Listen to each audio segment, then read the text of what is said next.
Salam kerahiman. Hari ini tanggal 14 Juli. Temanya tangan penuh belas kasih. Dalam nama Bapa dan Putra dan Roh Kudus. Amin. Tolonglah aku ya Tuhan, supaya tanganku penuh dengan belas kasihan dan penuh dengan perbuatan baik, sehingga aku berbuat baik kepada sesamaku dan menanggung sendiri tugas-tugas yang sulit serta berat. Diary 163. Suster Faustina berdoa kepada Tuhan, tolonglah aku supaya tanganku.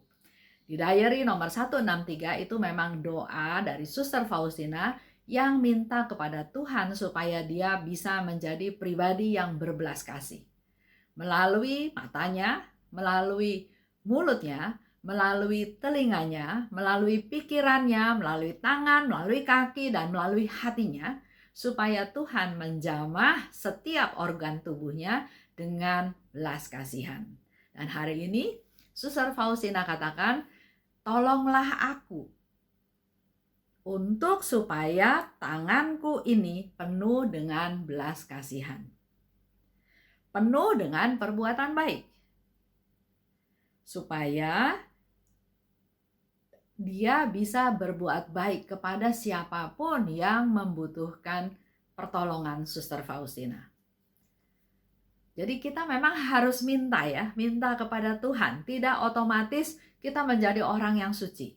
Kita minta, kita lakukan, diproses, mungkin ada gagal, ada berhasil, tapi dengan rendah hati kita mohon pada Tuhan. Bukan untuk kepentingan kita sendiri, karena dikatakan, Tuhan, aku mohon tolonglah supaya tanganku penuh belas kasihan.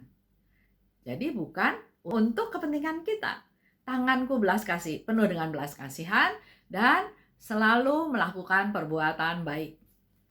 Baru tadi pagi di HP biasalah ada video-video yang dikirim tentang kejahatan melalui bau yang disemprot ke buku atau ke kertas Jadi ceritanya ada orang mungkin bertanya kepada orang di jalan tentang ini lokasinya di mana, alamatnya di mana, atau bagaimana saya caranya sampai ke sana.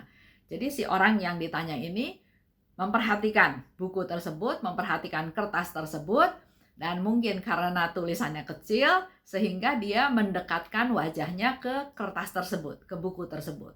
Dan ternyata kejahatannya adalah dia mencium racun yang keluar dari kertas atau buku tersebut sehingga dia mau pingsan. Jadi itu versi cerita tentang kejahatan penculikan. Dan ada satu teman berkomentar, waduh, kalau gitu kita tidak perlu berbuat baik karena perbuatan baik kita ternyata merugikan kita, disalahgunakan oleh orang lain, dan memang cara itulah yang dipakai oleh mereka untuk menipu kita. Sesaat kelihatannya betul statement itu. Di satu pihak Yesus bilang kita diminta untuk berbuat baik.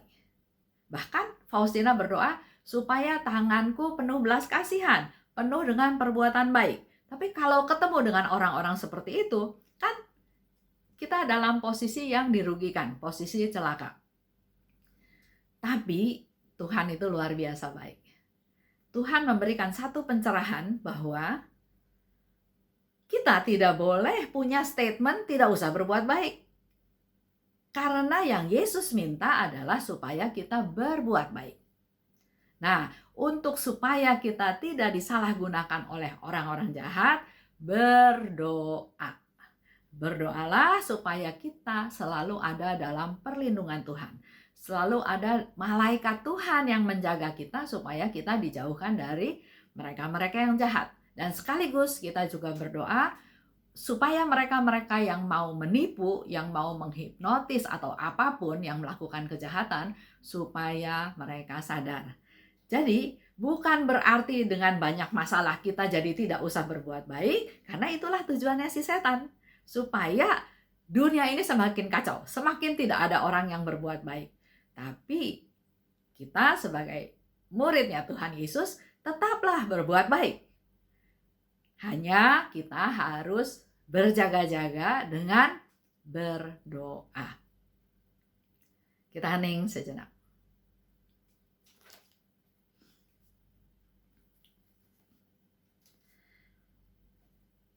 Tuhan, aku juga ingin bisa melakukan kehendak-Mu, selalu berbuat baik.